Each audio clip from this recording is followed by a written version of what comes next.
Good morning, everybody. Thank you for joining us for our state coach call for the 2025 Virginia Science Olympiad State Tournament. At this point in the season, I think everybody has seen me at a tournament or watched a video of mine, but just in case, my name is Emily Owens and I'm the state director for VASO. And today we're going to talk about all the things that you need to know to make sure your team is ready for state at the University of Virginia on March 29th.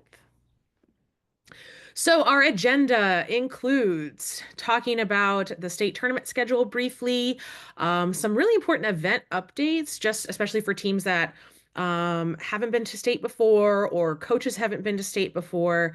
There are some things that change, and I wanted to go over those, especially for build events. Then we'll talk a little bit about preparing for state, things that you have to do on your checklist, and other UVA helpful information. So, not a whole lot of repeated information from regional to state. This is very specific to the state tournament because you've all have gone through one successfully. You made it here. All right. As of this morning, I saw there was at least a couple of people on the Google sheet. I have populated rooms for events. These are subject to change. We're confirming everything with UVA, but they are on spring break this week, so that's put a slight delay. But all the event rooms, for the most part, are on our schedule. So this is Division B. Every place that says there's impound, it's the same spot where the actual event is. You'll note that if your team is participating in state as a gold bid, that those are indicated on the schedule as a GB during the respective session. And then very similar to our regional tournaments, of course, there are designated team numbers for when events will happen. And if you didn't know your team number, those are in the portal, so you can already check that out to see what events are happening when for your students. Our trial events and all the build events at the bottom are self-schedule. So those are not by team number. That's what you opt into as a coach. And we'll go through some reminders on that. But this schedule is different than every other regional schedule that we had because it's a two-session rotation schedule. So our tournaments this year were one session or three session. So everybody needs to take a look at our schedules to make sure they understand how the flow of the day is going. We'll get a little bit more into some of the details. I'll show a map of UVA, and I'll also be sharing that stuff out via email. But if you've gone to state in years past, it's the same buildings. It should be pretty much really similar to how it was in the past few years. And here's our Division C just to show you that that's populated as well. The only one that I'm not super sure of yet is Bungee Drop, probably for obvious reasons if you know that event. We're waiting on final confirmation of where that will be. That is likely to be one of the only events that is a build that's not in the Slaughter Gym. And I'll note a couple things on that too. All right, but so those are linked on the Google Sheet, the schedule that's connected on the portal. So please be, looking at that. If I make a major update of like I've changed like a lot of the rooms, I don't expect that to happen, but I'll let you all know via email. And I also have not yet added in the home bases. That's our big piece that we still have missing. But I'll talk about that and I'll share that out when I have it. All right, so state schedule notes. So all the build events that are currently on the schedule will happen in the same place, Slaughter Recreation Center. Like I said, the one unknown there is Bungee Drop. There isn't really like a balcony area of the Slaughter Rec Center for that to happen. So that I do expect that to be in a different location. We just haven't nailed that down. My hope is that we'll actually be in the Wilsdorf building, which is where we have like our headquarters. There's that like cafe area there. We just haven't confirmed that, but just know that all the other builds will be in that central Slaughter Recreation Center location. All the impounds, again, except potentially Bungee Drop, will happen in Slaughter. Every event that's in Slaughter will be open to public viewing. So those are the ones that parents and coaches and other competitors will be able to view. Bungee Drop will be as well once we secure that location. Just like in years past, something to note is that at state we split the award ceremonies by division. So our B award ceremony goes first, and then our C award ceremony. This is different from all the ones we did at regionals where they were combined. This is just due to capacity of where we host the awards, which is in the Chem 402 lecture hall. But also, I do think I mean, it helps us out with scoring. I think it also helps just with the general like excitement and the day for the respective divisions. So that is still going to be the plan for this year. And then a reminder that all of the trial events are self-schedule. So that's botany in either division, and then engineering CAD in division B, and cybersecurity in division C. So here's the map of what we've got at the University of Virginia on grounds. So again, if you've attended state before, it is very similar. Our building usage looks pretty much the same. So the main one that I want to point out to start kind of like orient is 125, which is on the left side of the screen here, is Slaughter Recreation Center. That is where all of those builds, except probably Bungee Drop, will happen. That's where all the open viewing will be. And you'll note that there is like a little parking lot there, but that is very tiny. It is not something that you should plan to park at. We save those spots actually for our event supervisors. So there will be a drop-off plan though, that like people can drop devices off with their students there in the mornings. That's actually one of the volunteer rules is to kind of like facilitate like direct traffic, I guess. So that is where all those builds are going to happen again, except for probably Bungee Drop. Your main parking, like in years past, is going to be at the stadium. So that's 124 in the picture here. So um, there's a convenient walkway up to like the Thornton and chemistry buildings from there. But so you could, parents or, coaches can drop off students with devices at Slaughter and then head to park near the stadium. Um, the buildings that we are using predominantly for our events this year are the Thornton buildings, which is this complex right here, 52.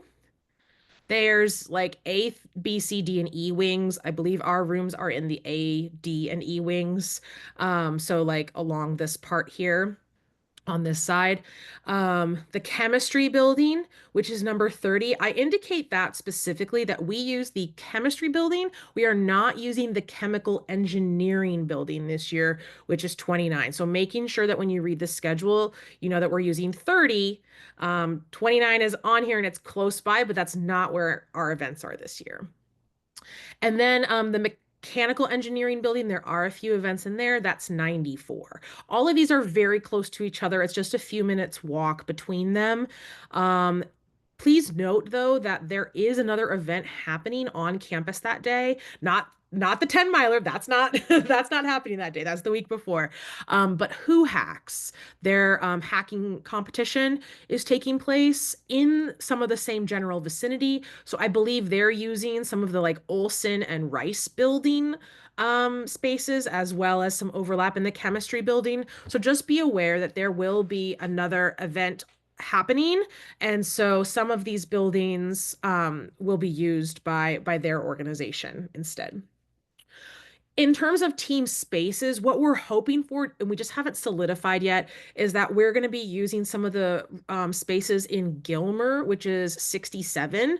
We've used that in the past. There's also the potential that we might be putting some team spaces in the physics building now that it's been renovated. I believe that's at 115.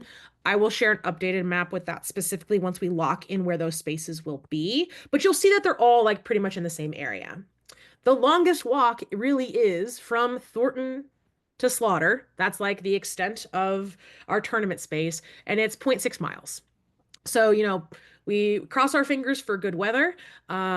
It's a lovely walk, assuming that it's not, raining. And so that's the only one that takes a little bit of time.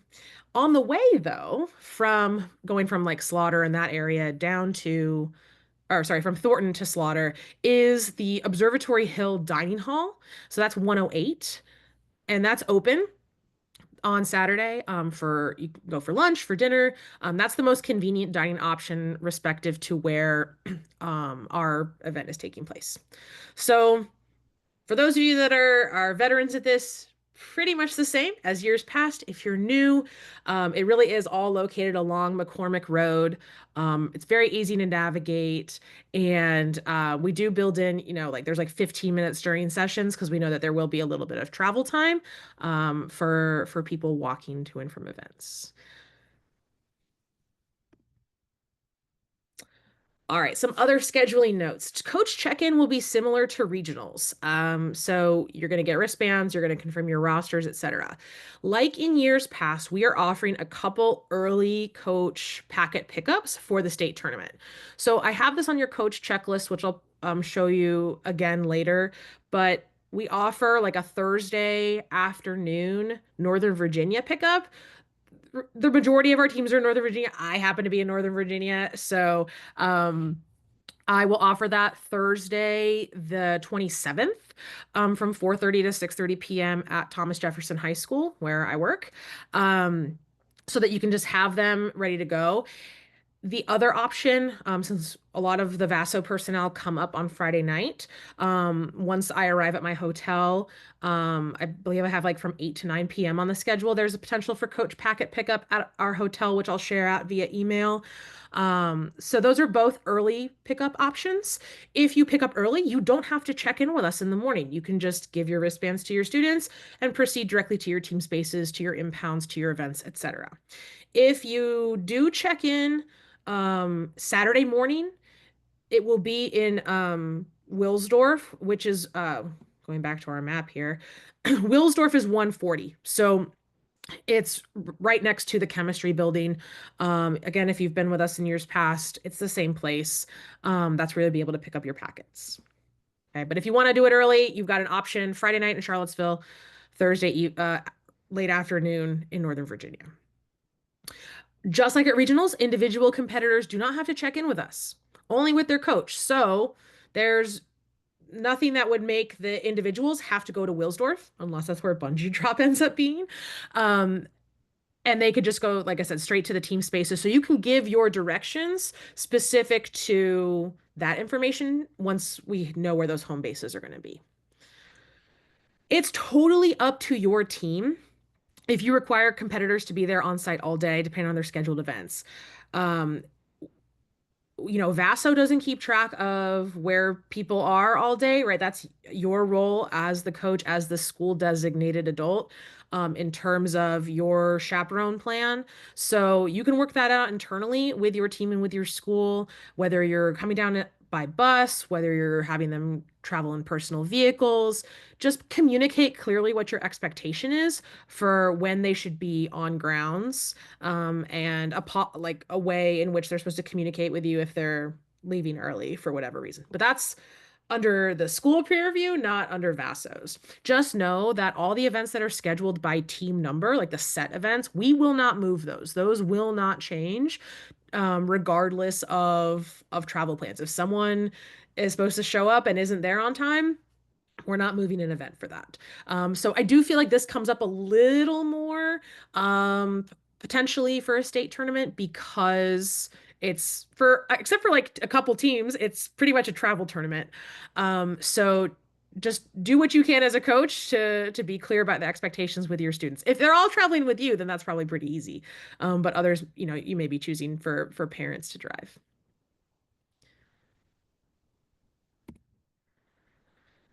Speaking of being the school-sponsored adult on site, we hope that it will be the same coach. That makes it very easy for us if it's the same person that was at regionals, but we understand things change. So if the head coach representative will be different on site at UVA than it was at regionals. This could also be due to gold bids. There's a couple things you have to do. You have to make sure that that person is approved by your school administrator to be the representative of that school, the person in charge. This needs to be communicated to VASO that that person is taking on that role. And then it needs to be reflected in the Vaso portal via a coach account. So, a easy way to do that would be you could email the administrator, you could CC Vaso to put us all on there about what that change will be, and then make sure that they have request a portal account that I can then approve, knowing that they're going to be the school designated adult. Okay. It's important that they have a portal account for a couple reasons. One, they need to have access to rosters, to the appeals system, and that's the only way they're going to get a wristband to be able to like talk to VASO personnel. Just like at regionals, we have the function where you have to tell us which coaches will be there at state, or like rather, each coach has to sign in and say, yes, I'll be at state, or no, I won't, so that we know who will be there and what wristbands to provide. But there must be someone who is a school approved adult representative there on site for the duration of their team's presence at the tournament location. So if a coach has to leave early or is coming late, then we need to have a plan where we have two adults that are school approved representatives, because there has to be at least one there at all times. So this is what that looks like. Just like the regional system where when you go to like create your state team, there's that new option that lists the coaches on there, and then you have to like answer whether or not they're coming to state. So you can, edit. It defaults to no. So you just need to select yes, I will be there. So we know that we will then make you a wristband. Okay. Only coaches that have portal accounts and with a yes indicated will be issued those wristbands on tournament day. All right, so that's general schedule stuff. Are there any questions about the flow of the day, about anything on the schedule so far? Hey, hi Emily. I had a quick question. Sure. So, when you mentioned about the coach packet pickup from TJ, Uh-huh. does it have to be by the coach or can we have someone pick it up from you? If you email me and tell me who that person will be, and you're fine with them being in charge of it, then that's fine with me, as long as I know who it is in advance. Okay, sounds good. Thank you. Hi, Emily. This is Karina. I had the similar question, and I was just going to ask you if it's okay if my son, who Yeah, is at TJ, can just either pick up Wednesday, eighth period, or maybe Thursday afternoon before dismissal, because they that's fine. dismiss at Yeah. 4. Okay, thank you. Yes, I'll have them Thursday. I just said 4:30 just because, as you know, like the parking lot's a little Dismissal, busy. yes. Right. I'll have them Thursday. I won't have them, I don't think, Wednesday. But Okay, you can pick it up Thursday before dismissal. I'll have him come at lunch then. Thank you. Perfect. Okay. All right. Any other questions so far?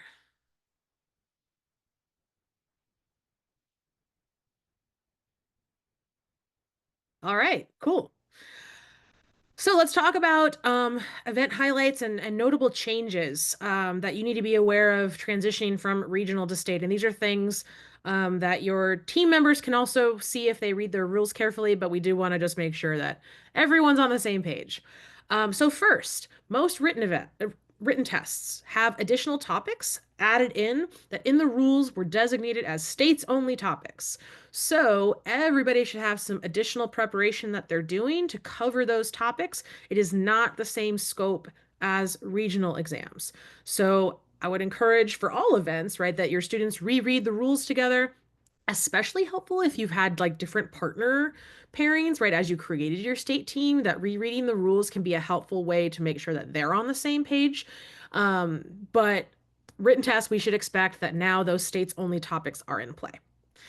If you did not attend the Mary Washington Regional, you also have a handful of events that are now going to be offered at the state tournament that weren't at regionals, including air trajectory in both divisions, bungee drop in C, Crime Busters B, geologic mapping, this whole list, right? Write it, do it for both divisions. All of those are now in there. So we're running all 23 events in each division, plus 2 trial events in each division. So hopefully you've accounted for that in your state roster, your event assignments, to get all of those covered to the best of your ability. Builds, something else to definitely pay attention to, especially if you created a new 15-person team that wasn't the exact same 15-person team you had at regionals, remember that devices that are submitted and tested for your team must be built solely by members of your 15-person state team. So if you had, let's say, for example, you had 2 members of a scrambler team that competed at regionals and did quite well. And let's say that one of those members is on the state team and the other one is not. Assuming that the one who is no longer on the state team contributed in any way to the building of that scrambler device, you cannot use that device at state. It has to be built only by people on your 15-person roster on the day of the state tournament. It also cannot be built by alternates. So even though each school is allowed to bring up to 4 alternates, they cannot contribute to the building of any devices for the state team. So be mindful of that. I would encourage you to talk to your team members to make sure that they're aware of that. Maybe lead them in the conversation about figuring out if they have to rebuild or what parts of it they would have to rebuild, etc. Okay, but that will be part of the questioning for our build events, so they should be ready for that. Even if, like I said, one student on your state roster built it with another student no longer on the team, they cannot use that device. That is the most common problem that we run into. So I would ask you to please be intentional with those conversations with your team members so that they don't get into a sticky situation. Definitely worth refreshing your memory on all our construction policies. Those don't change between tournaments, so they are the same as they were at regionals, but and we went more in depth on those on the regional coach call if you want to go back and look at those, or just look at our construction policies on our policies page. Nothing new there. It's just as we are rebuilding, if you have to build a new device, they need to be aware of that, of those things. Don't just assume they remember it correctly, right? All right, in general, we expect also, as we increase in the level of competition, that our devices are going to be judged more strictly than at regionals. So please double check the rules, or have your students double check the rules, address any feedback that they were giving during regionals in their conversations with event supervisors. And just like we encouraged for regionals, use the published score sheets so they can check their devices, especially if they've rebuilt, but everyone should use them. Those are on our website. They're on the event pages. Those are literally the sheets that our event supervisors print out and use.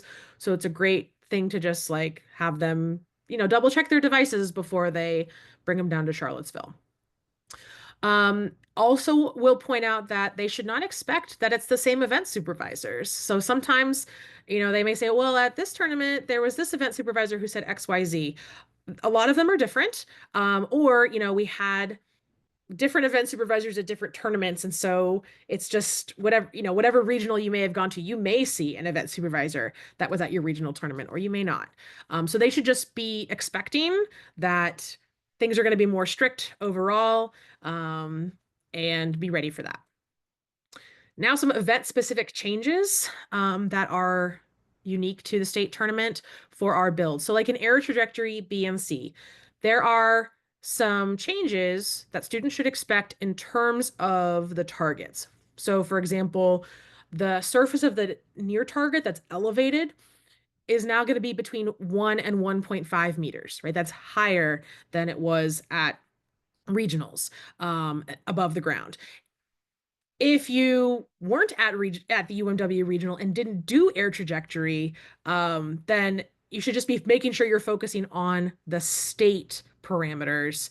If you were at Mary Washington and did air trajectory, then it is a change. Same thing with the intervals for the centers of targets in front of the launch area. They now can be more specific. They're in 0.5 meter intervals instead of 1 meter intervals. And the far target off the imaginary center line, right or left, is now in 0.25 meter intervals instead of 0.5. So that really speaks to like the calibration that your teams should be doing on their devices and just making sure that they are checking the correct parameter. It does say very specifically, like, this is for the state tournament in the rules. For Mission Possible, Just making sure all teams know that the target operation time will be within the range of 61 to 90 seconds. So if you competed at Mary Washington, the target time per the rules for regionals is 60 seconds, but now it's a range. It will be the same operation time for all teams at the state tournament, but it won't be announced until after impound is completed. Also, if your team has designed the sand timer into their build, note that in the rules, the sand timer bonus requires a demonstration of how the sand timer is adjusted to fit the target operation time in order to earn the bonus. For Scrambler and Electric Vehicle, which were events at all regionals, please note that now the target distance is in 0.1 meter intervals. So again, that's a narrowing of it. So they have to be able to essentially have more specificity in their calibration. For bungee drop, the drop mass increments are now in 10 grams. And one thing to note, very important, is that both drop heights will be different rather than both being the same at regionals if you competed at Mary Washington, and the intervals are now 10 centimeters. The bonus drop, now to earn it, you have to be within 20 centimeters of the target rather than 30. So you see a trend here, right? Everything gets a little more challenging. For material science, if your team competed at Mary Washington, there's a reduction in the thickness of the puck. If you didn't compete at Mary Washington, just I'm making sorry, sure. what? It's fine. If you did not compete at Mary Washington, just know that they should be focusing on the state specific puck thickness, which is 1 centimeter maximum. For Robot Tour in Division C, there are now 5 gate zones at state instead of 4 at regionals. And then for helicopter, this isn't a change, but just know that like we did for all the other regionals, we did update the clarification with the height that teams will have in the room. It will be 6 meters, and it will take place in a racquetball court. 1 court for B, 1 court for C at Slaughter Recreation Center. So that has been published for your teams. I know that's a lot of information and changes. So just a reminder that I will share these slides out, but also all of this is in the rules. So it really, depending on your level of student, could be you saying, hey, builders, let's pull up your rules. Let's make sure we're reading, what is changing from the regional level to the state level. Or if it was a build your team has not yet done, that they're correctly choosing state level rules to read for their build. So it's not something that necessarily we're asking coaches to keep track of, but it's about relaying the information to at least check on those things so that they're not surprised at the state tournament. And they didn't just, assume it would be the same as regionals. All right, trial events. A reminder that anyone can compete in trial events. Our gold bid participants can compete in trial events. Alternates that you bring with you, right? Each team is allowed up to 4 alternates. The only thing they can compete in is trial events. Or if you choose, your roster members can compete in trial events. It's up to you. It could just be any one of those clusters. Like I said before, we have 3 trial events. Botany is the one that's the same, will be in both divisions B and C.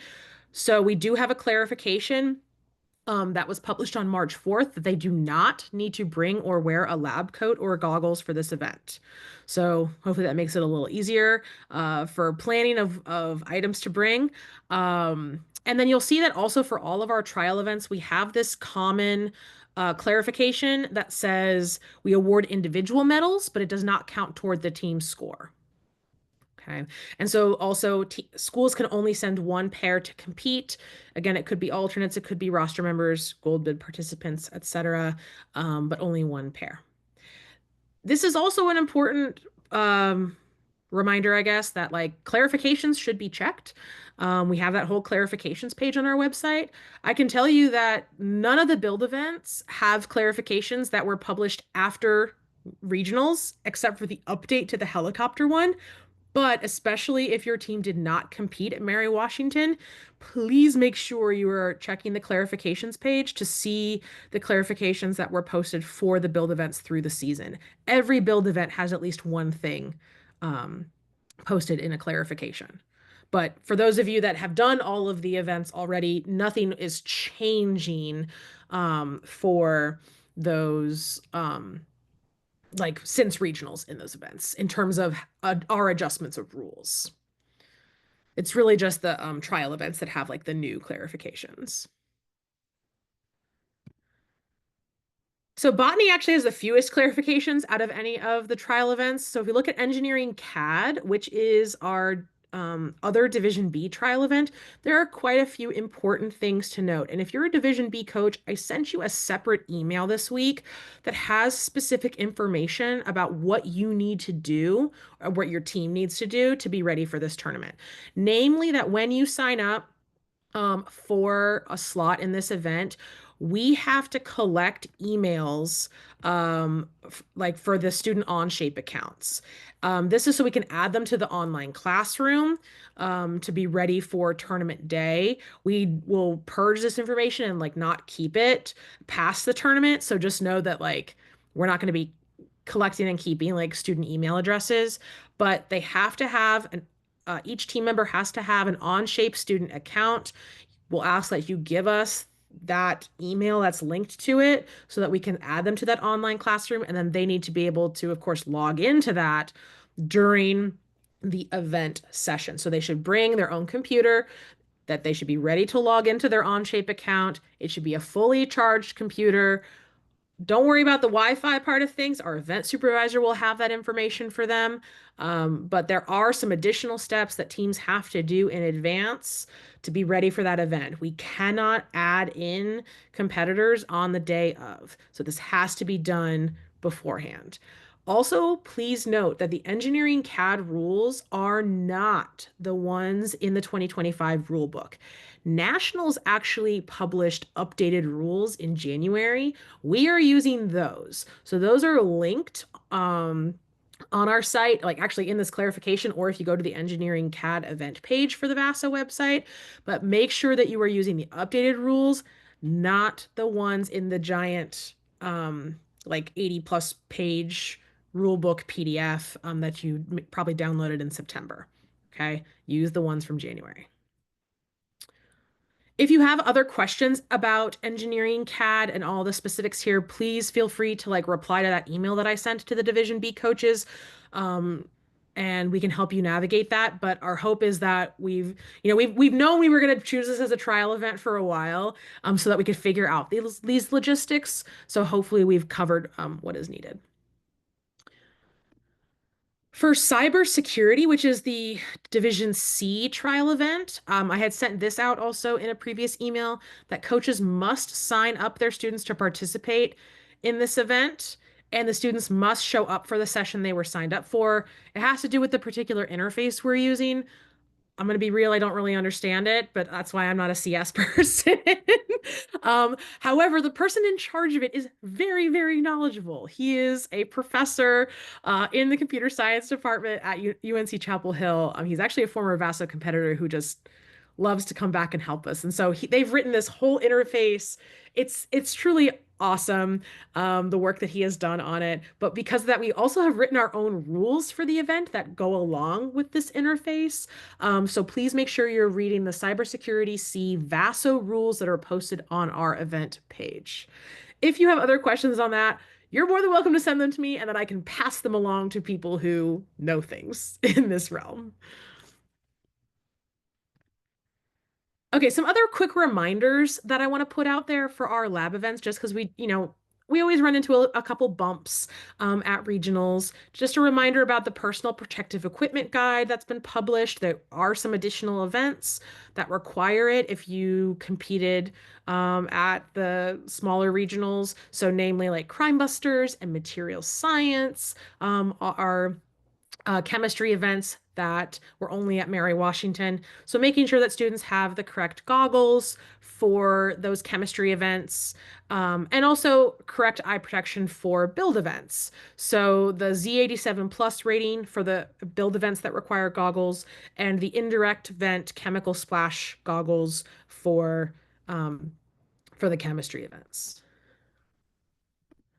Also, our lab coats and aprons, a reminder to make sure that your teams have those and pack them to bring with them to the tournament.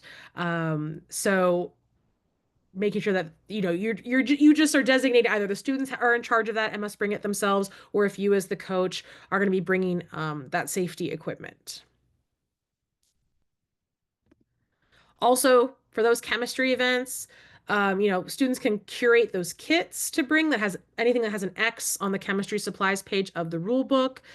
Teams should curate their own kits. Hopefully, they were doing that for regionals. They may adjust accordingly based on their regionals experience. However, the new thing I want to really highlight, don't assume the materials required for the regional event will be exactly the same as the state level lab, right? So if they did a certain lab in Chem Lab, at regionals, they shouldn't only bring the equipment they needed for that one and be like, oh yeah, no, that's all we needed last time, so we're good, right?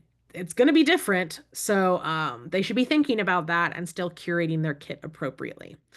If they don't have a kit at all, as you know, they're going to be at a significant disadvantage. So again, just making sure that teams have their kits and you're coordinating who's bringing them, whether it's coming with you on a bus, whether it's going in a certain person's personal vehicle. It's just a heartbreaker if people get to grounds and they don't have their kits, or they don't have their goggles or aprons. So just making sure you're really clear about your plan for how those materials get to state. It shouldn't all be on you as the coach, but you may have to kind of direct the conversation and make sure students are aware of the expectation. All right, in general, for all events, just make sure they're reading their rules again, right? We say that every time. You should say it, and then after that, it's on them if, they don't take us up on this very good advice. Make sure they're bringing only allowed materials, for whether it's binders, note sheets, etc., paying attention to the language that's specific for each event. Make sure they bring writing utensils to test and to impound.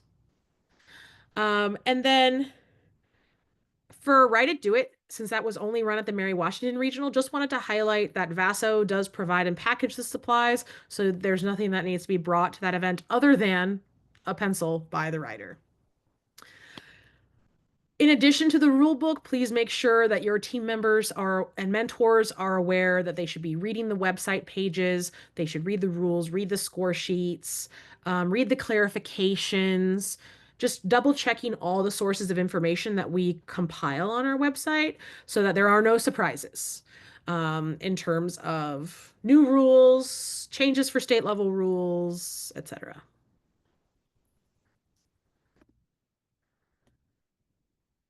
Okay, any questions about any of the stuff I highlighted about this events at state?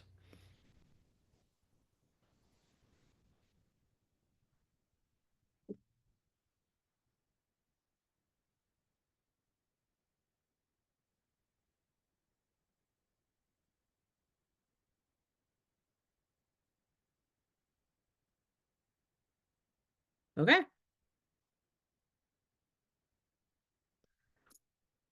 All right, so what you're seeing on your page right now is the checklist that I had shared with everybody for what you need to, cross off your list before the state date. So right now, I think most teams have successfully completed their self-schedule event sign up. If you haven't done that, I encourage you to do so soon. We are currently checking off the Saturday, March 15th coach call for the state tournament. Really then the next things that are on your list are your rosters. And that's mainly it on our end of stuff, other than all the little reminders about clarifications, et cetera, that you're going to share with your team. So we're in a good spot for the stuff you have to do to be ready for first date, which is, I'm sure, good news because you probably have a lot more logistical stuff in terms of getting to state on your plate than you may have had for a regional. So for rosters have to be submitted by Friday, March 21st, so 6 days from now at 5 p.m. Same as regionals, max of 15 students on your competition team. If it's a Division C team, still held to the max of 7 seniors. The only difference now is you're allowed to bring up to 4 alternates, and you do designate who those people are in the state roster. So that's different than regionals where there aren't things for alternates to do. Since they can compete in trial events, they do get a wristband. It's different. And so please make sure you're designating who those people are, since any of those 19 can compete in those trial events. If you're a gold bid coach, your students should also already be in there in your rosters, and a reminder that they can also participate in trial events. So that little button that says create your state team is where you're going to go to make that roster. Very similar to what you had at regionals, where you're going to be adding them as a competitor or as an alternate. So instead of like a drop down where you're picking the team, it's a different view where you just click add from your list that are of unassigned students at the bottom, and then they'll populate in the state team students up at the top. I think that's pretty intuitive. Let me know if you have issues with it, but then you'll have the overall count at the top of your page to help you keep track, make sure you've added everybody. If you're bringing someone who did not compete at the regional tournament, you're totally allowed to do that. Just make sure that they have the VASO permission form filled out through our website, because that's the only way that they get populated in that unassigned students list. So if they're not there, then that means that they hadn't filled the form out yet. If you're only bringing students who competed at regionals, they should all already be there. They don't have to fill out the permission form twice. You can just assign them directly to your state team roster. For gold bid rosters, like I said, I've already put your students in there. You can remove students, but of course you can't add students, since it has to be the students who won the first place medal at regionals. So if you know that only like one of the 2 students is coming for a particular event, you can remove the second student, but you can't substitute them with anybody. It would just have to be the student going solo. This is also the page where you'll have where you add in what coaches are coming to state. So it's all there on one page about who's coming for your state team, coaches, competitors, alternates. This is my favorite slide of the whole presentation, because normally it has to be like a reminder, you need to get your volunteers in. You guys are amazing. We have every single volunteer shift covered for state already. Your teams really showed up in terms of getting those volunteers. It's like 12 days before it was originally supposed to close. So I've gotten to do something that I've never done before, which is closing it early. That's so great. Our volunteer coordinators are thrilled. I also adjusted all the team's volunteer asks just to match how many signups you actually had. So that it all works out in the math for on our end of things. So just don't be surprised if the ask was 4, but your team was awesome and had 6, and now it says that you needed 6. That was just to match the numbers. What this also means, though, is that for teams who had a lot of available volunteer support, who signed up for more shifts, that meant that there might have been adjustments made accordingly for other teams. And so because of that, if you have changes in your volunteers, someone's no longer able to cover a shift, we would ask for you to first try to just replace from within your team volunteers, so that I don't have to turn around and ask another team, by the way, can you find another volunteer? You didn't have to before, but now you need to. It's not like a huge difference. It's more like, some teams who needed 4 volunteers gave 5, some who needed 3 gave 4. So if you need to make any changes, email me. I can do that in the system for you. But hopefully we're pretty locked in now about covering all those shifts. Again, thank you guys so much. That was the most surprising, awesome gift to our coordinators. So you can see who your volunteers are if you aren't sure who all signed up by clicking on the state volunteers icon on your coach page. And then they'll get an email from our coordinators confirming their role. It'll have the location of their check-in, because there are 2 different check-ins, one for like the build events at Slaughter and one for the rest of volunteering in Wilsdorf. So that'll have their specific directions, but you can also see who's signed up for what on your end. And this is just what your page should look like at this point, where it just says, thank you for giving your volunteers for the state tournament. And so a reminder that this is what was your ticket to be able to like do your build event sign up. So we do have a couple teams that I had just reached out to individually with some questions before I can like open the build event sign up for you. So if that's you, please just get back to me. And we're pretty close to 100% on that as well. Speaking of scheduling for device and trial events, there's a button for that. Gold bid participants also have to sign up for trial events if they're participating in those. So anyone who's doing trial events has to sign up there, and then any of the sign up there, and then any. Hold on, sorry. And then yeah, if you're sign up for any device testing, you have to do that there as well.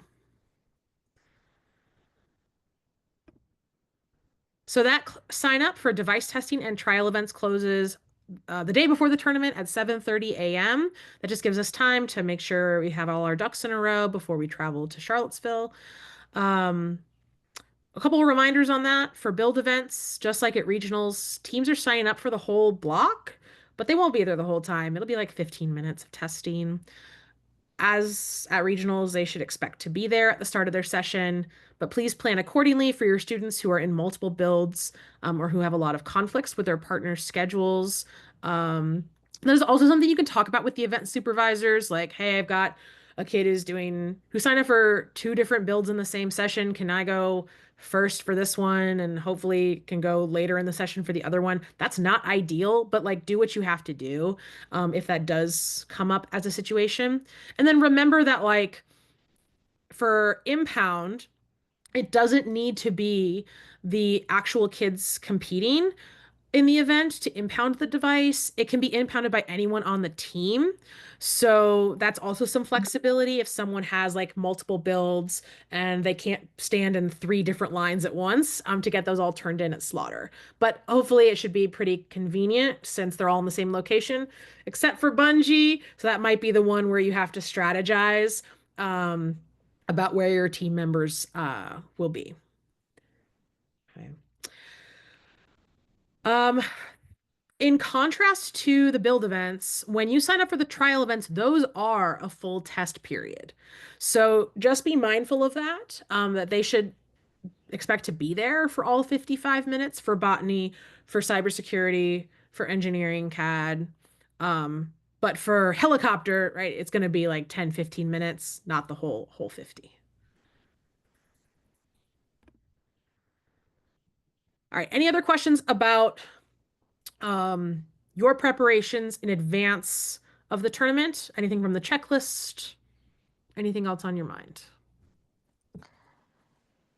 Hi, Emily. Just a quick question about the volunteers. I know we have at least one high school volunteer from Belmont Ridge, and I was wondering, do your volunteer coordinator, can they give them volunteer hours, or is it something we will be doing? We're okay either way, just need to know how They should be can, the volunteer coordinators can do it. Okay, perfect. Thank you.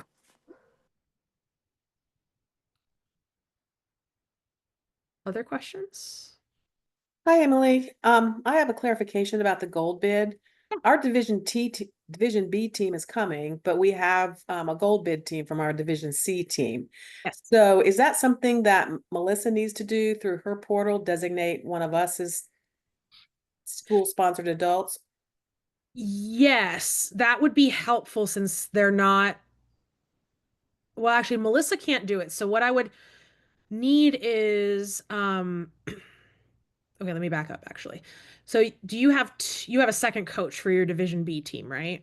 Yes. Okay. I can change one of you to be listed under the C team. And then you'll still both get wristbands. It just means that the one who's designated as C will be able to then go into the portal, sign up for if they're going to do any of the trial events. And that means that the other coach would have access to the appeals if anything needs to be filed that day. So Melissa can't do that, but I can switch one of them. And then you'll have access to both B and C. Okay, great. I'll send you an email just to remind you, but thank you for Perfect. clarifying. Thanks. Mhm.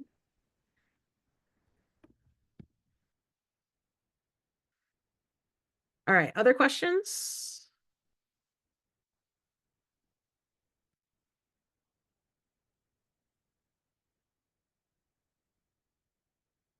All right. If anything comes up later, obviously, as you're reviewing stuff with your team, you guys know you can always email me, and happy to help there.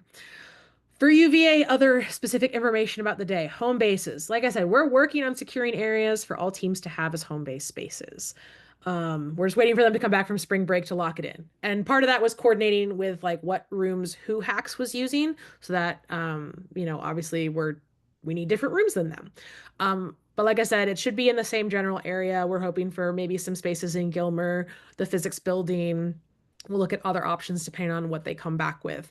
But do expect to have teams sharing spaces with other schools. There aren't a lot of individual classrooms that we can reserve in that general area.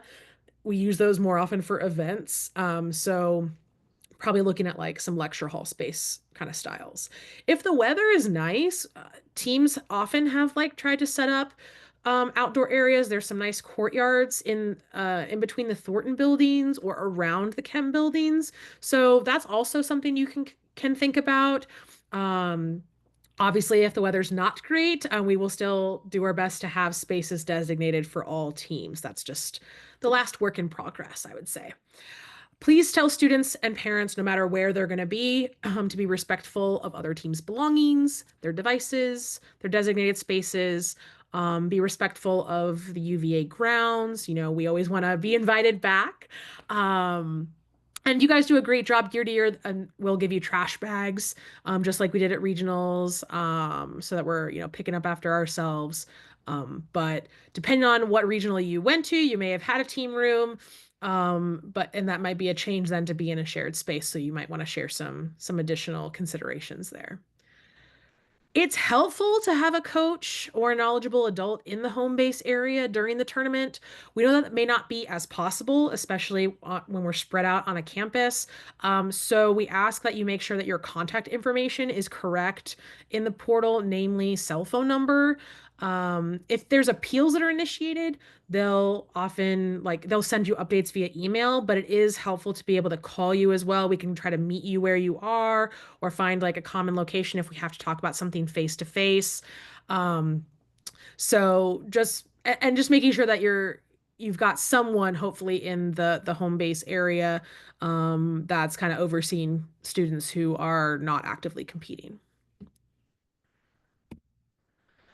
Just a reminder then about our cleanup policy. We do assess penalties if teams don't clean up after themselves in an event or in a home-based space. I know that's more difficult in a shared space, but so that just hopefully creates some like collaboration across teams to make sure everything is picked up.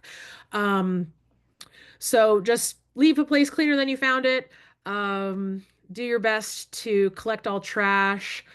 If you are bringing in food to any spaces, there will be some, depending on what spaces we reserve, there will likely be some additional guidelines that I have to share from UVA. But we strongly encourage your teams to take advantage of the Observatory Hill dining hall option so that there isn't too much like food related trash in any of the spaces you may be occupying. But like I said, there may be more specific food guidance depending on the spaces we secure. Speaking of food, right, here's the Observatory Hill Dining Hall information.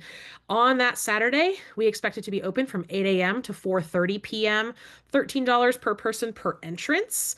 It is definitely the most convenient dining option since it's on the way from Thornton to Slaughter, as I pointed out on the map. There are other dining options available on or near UVA grounds. They have a whole like campus dining website you can take a look at. Additionally, O Hill Dining Hall is open for dinner from 5 to 9. So if you're looking for, especially for our Division C awards, people who like the award ceremony doesn't start until 7:30, that gives teams time to grab a bite to eat between the end of session 7 and awards. So that should be, an option. In the chat, last year, O Hill only accepted credit cards, not cash.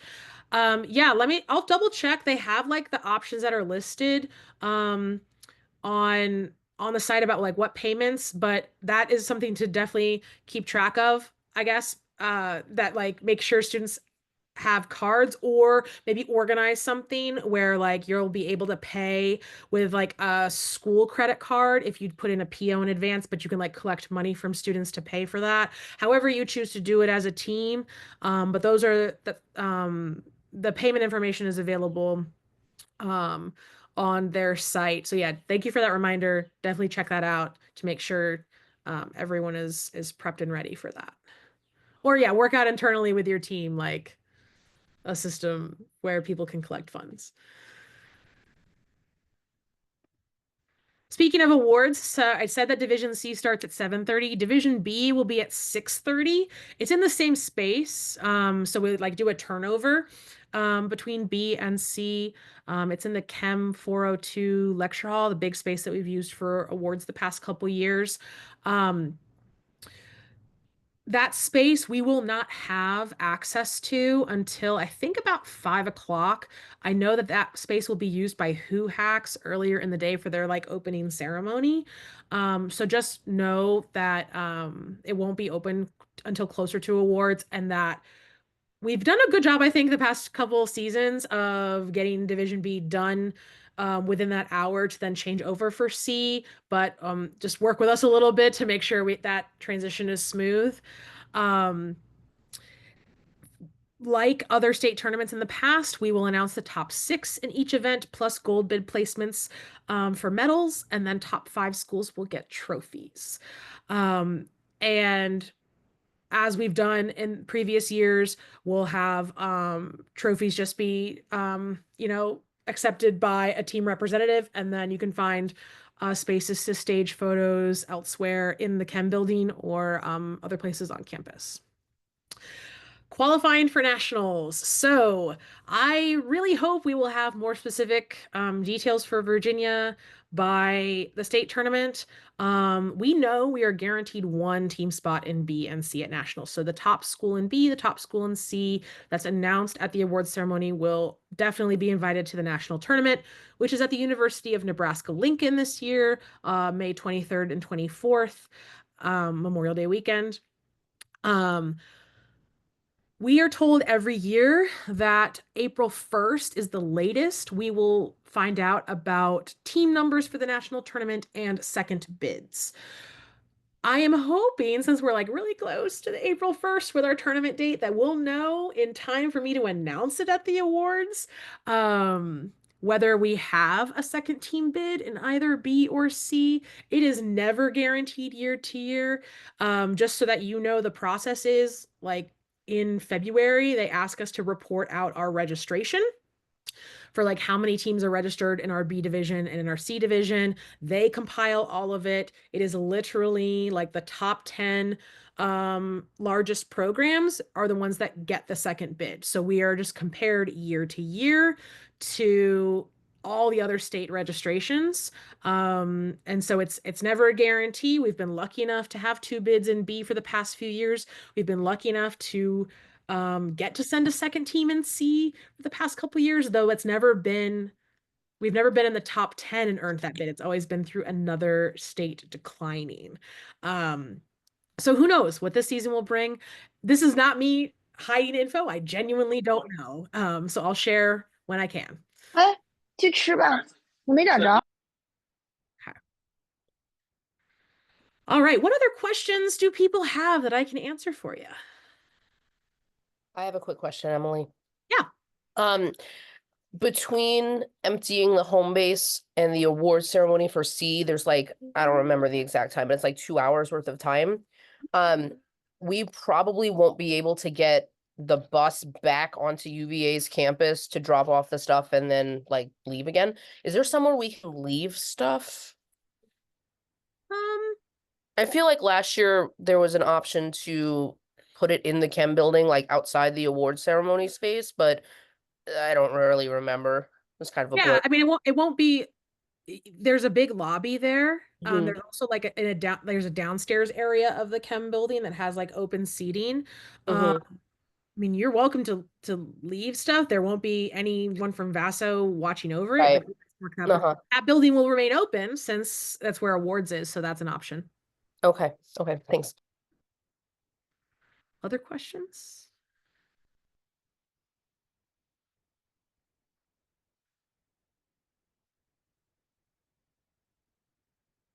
All right. Well, thanks for joining us. I will obviously be in touch with other details and specifics, especially once I work out home bases and the bungee drop location. Once our UVA students return to grounds on Monday. Big thank you to them. I think I've said it before, we're working with a different group this year. We're working with the Science Olympiad at UVA group that has reignited. They ran an invitational this year, and we're thrilled to work with them. A lot of them are going to be event supervisors at our tournament, as well as some Virginia Tech students making the trek, which is great. So I'll share any updates, but hopefully this gives you enough to bring back to your teams to get them ready. Molly? Hi, Twee. Hi, good morning. Who writes the crux of the test? Is it the UVA students or various event We have- supervisors? So we never require our event supervisors to write tests. We do separate test writer recruitment. So sometimes they are alum. Often they are people for our alumni. It's even ones that go to out of state universities. We do have some UVA students that write, some Virginia Tech students that write. We have professionals in the scientific community. On occasion, we have some teachers who enjoy writing. So it's pretty varied. But we do our recruitment separate for test writers versus event supervisors. And is it generally the same set from regionals to state or no? It depends. Some are the same, some are different. Okay. It depends on their availability and their interest in writing one or two tests. So yeah, we have some that are the same, some that are different. Yeah. Thank you.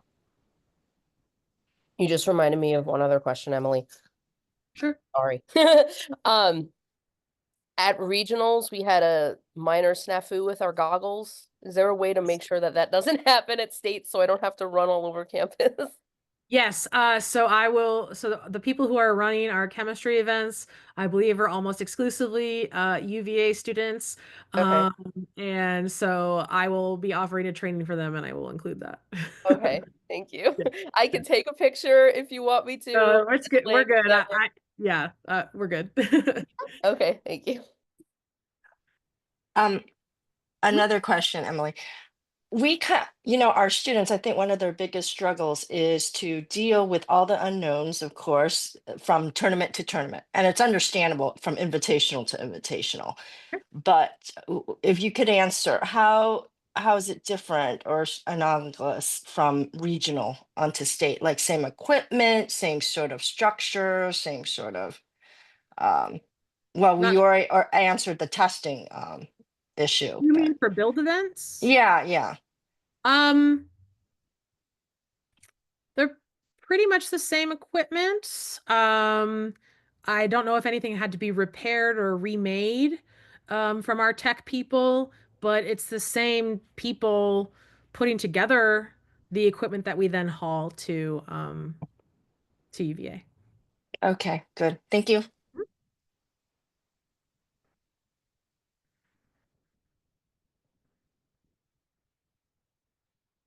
Anything else? All right. Well, thanks for joining us this morning. I will post this on YouTube. If you may be watching it on YouTube, if for those of you that are going to watch it later. I'll share the slides. I'll keep you updated on other changes of info. But yeah, we got 2 weeks until state. It's going to be a great time.